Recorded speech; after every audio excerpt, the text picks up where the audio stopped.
Sabe quando você compra ou baixa um jogo e pensa, bom, deixa eu abrir aqui rapidinho, só pra ver como é o menu, testar os comandos básicos e ver se o gráfico tá maneiro. A intenção era ficar só 5 minutinhos, mas aí, do nada, a primeira hora passa voando. Você esquece de piscar, esquece do mundo lá fora e percebe que foi completamente engolido pelo jogo sem notar. No mundo dos games, uma abertura poderosa tem esse superpoder. E hoje, nós vamos falar justamente dessas aberturas. Aquelas que são tão absurdas e impactantes que, mesmo que o jogo completo não seja o favorito da vida, você se pega voltando nele só pra jogar a primeira fase de novo. Sejam bem-vindos à minha lista dos 10 começos mais avassaladores da história dos games. Prepara o controle e vem comigo.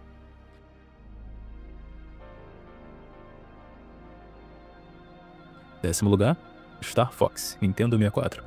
Cornélia, Cornélia. Quarto planeta de sabe Deus qual galáxia.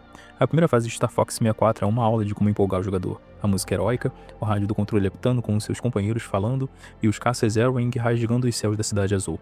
É um começo tão dinâmico e divertido que é quase um vício rejogar essa primeira fase para tentar fazer a pontuação máxima. Tem um amigo meu, sabe? Um abraço, Thiago. De boa aí em Brasília. Cara, ele sabe, não sei se sabe ainda, né? Mas ele sabia as falas do Esquadrão de cor. E eu, apesar de não ter uma memória tão boa, perdi as contas de quantas vezes abri Star Fox 64 com um sorriso no rosto só pra poder ver a fase novamente. E várias dessas vezes, acabava indo até o final do jogo.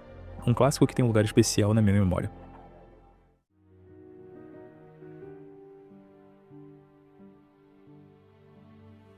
Em nono lugar, Castlevania Lords of the Shadow 2, do PS3.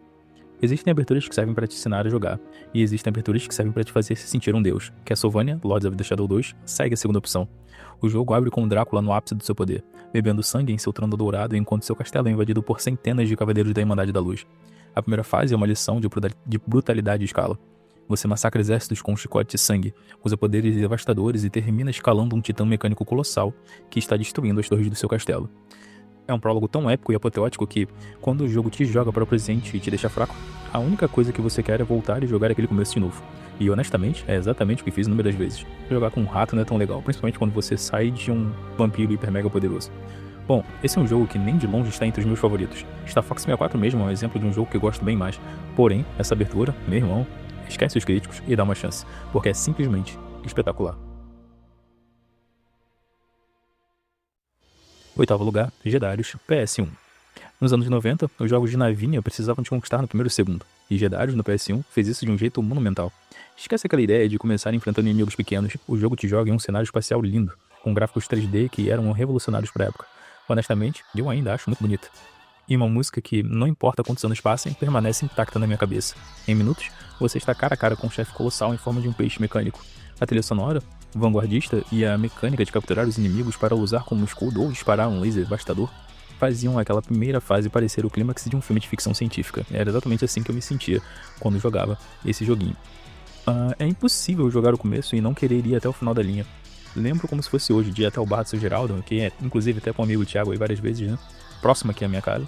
A gente alugava lá por hora o PS1 que ficava dentro de uma máquina de fliperama e jogava Jedarius. Era como viver o futuro, sabe? Jogar Jedarius era como viver no futuro.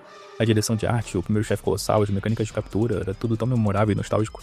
Uma primeira fase, entanto. Eu amo esse jogo e a primeira fase tá marcada, por isso, oitavo lugar pra ela.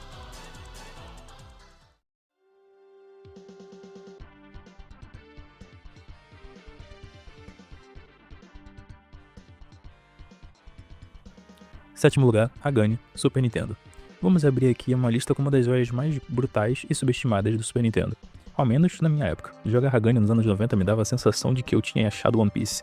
Sabe, era uma coisa que quase ninguém conhecia ou tinha acesso. Se Ninja Gaiden levou a narrativa para o Nintendinho, o Hagane levou a ação cibernética ao limite do Super Nintendo. A introdução já te joga direto na pele de um ninja ciborgue em busca de vingança.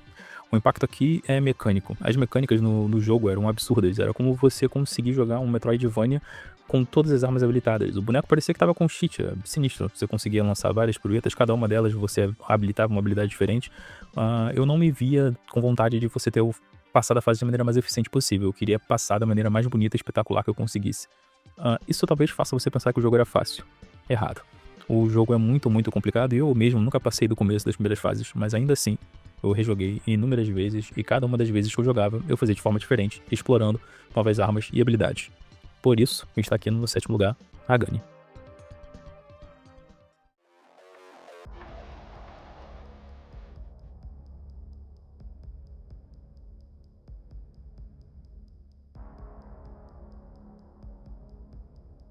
Em sexto lugar, Cyberpunk 2077. A nova geração, apesar de ser muito criticada, ela tem sim suas pedradas, e Cyberpunk é uma delas. Independente das polêmicas do lançamento, as primeiras horas de Cyberpunk 2077 entregam uma atmosfera que poucos jogos conseguem alcançar. A introdução de Night City, a primeira missão de resgate no apartamento com Jack, o visual neon sufocante e a chegada imponente do Trauma Team criaram um ambiente absurdo. A sensação de urgência e o peso daquela cidade te engolem imediatamente. É um prólogo cinematográfico perfeito, que dá vontade de reviver só para caminhar por aquelas ruas pela primeira vez de novo. E, como todos os títulos dessa lista, eu joguei essa introdução mais de uma vez. O final da primeira fase sempre me pega. Sem spoilers aqui, mas se o desfecho da abertura de Night City não te impactar, você já morreu por dentro.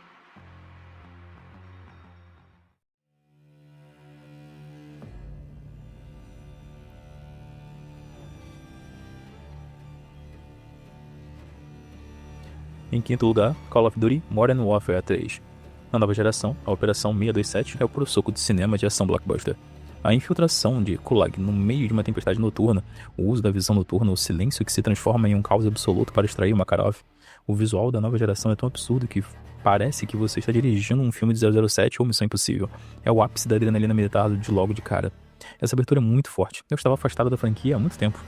Talvez para os fãs mais ferrenhos de COD, essa não seja uma das melhores, mas pra mim, que fazia tempo que não jogava, nossa, o impacto que tive, após décadas sem encostar na série, foi avassalador. Essa abertura me impressionou demais. Foi como jogar uma superprodução de Hollywood. Me senti parte de uma equipe extremamente treinada e não um Rambo genérico, que era o que normalmente jogos de estilo nos faz pensar, né? Nos faz nos sentir. Essa extração ela foi tão cinematográfica e tão bem orquestrada que simplesmente me pegou legal. Gosto muito dessa abertura. E como todos os outros títulos anteriores, me vi várias vezes fazendo essa missão só pra poder resgatar lá o Makarov de novo e se sentindo um super espião russo, sei lá. Muito da hora. Por isso, quinto lugar.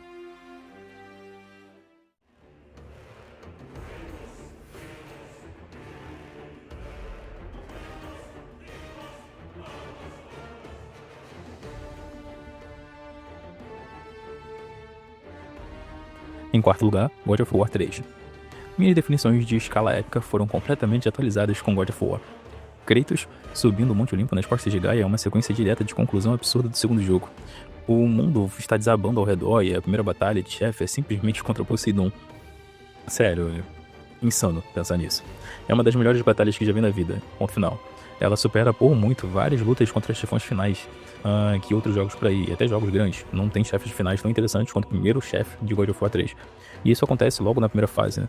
Então, God of War 3 tem uma das aberturas mais impactantes da história. E aqui tenho certeza que a maioria de vocês vai concordar comigo. Não tem nem muito o que falar sobre isso. É simplesmente muito, muito, muito bom. Por isso, pegou aqui o meu quarto lugar.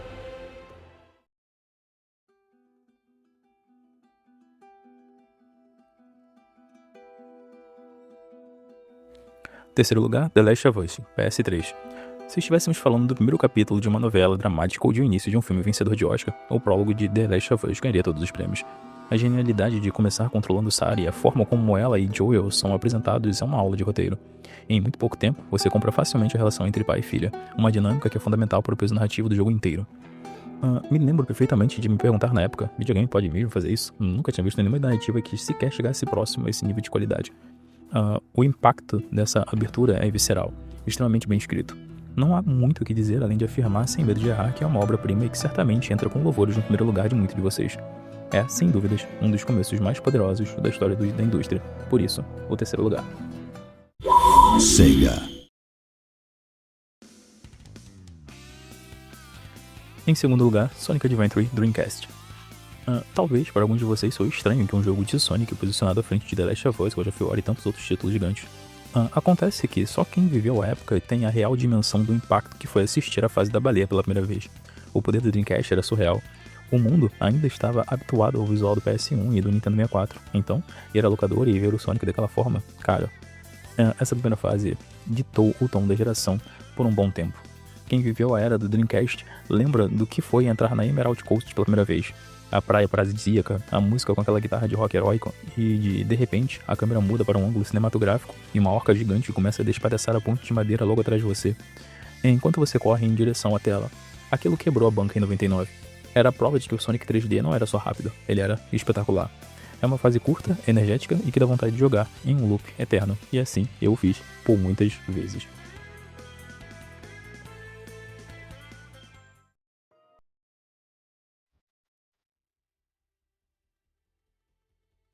E em primeiro lugar, Forza Horizon 4, Xbox One, uma franquia que estou aprendendo a amar.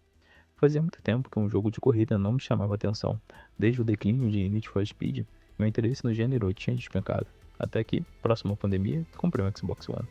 Meus amigos que já tinham um console, um abraço, Adrian. Valeu pelas indicações. E pro Peter, que Deus o tenha em bom lugar, meu amigo. Saudades.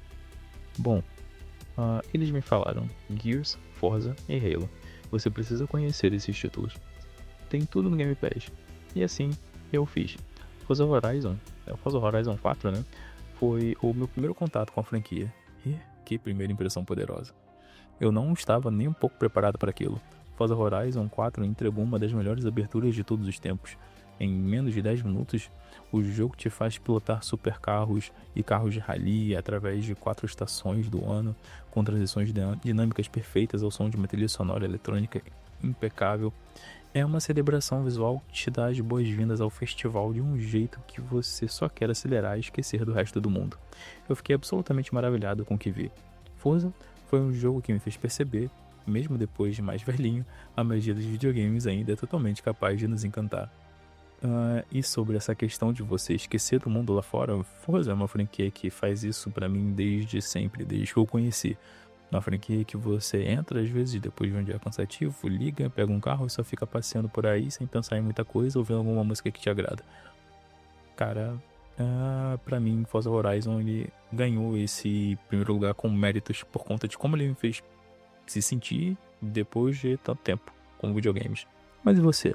Qual é aquele jogo que tem o primeiro capítulo tão forte que te faz voltar nele só pra jogar o começo? Deixa aqui nos comentários, se inscreve no canal para não perder os próximos vídeos de análise e roteiros. E até a próxima. Valeu!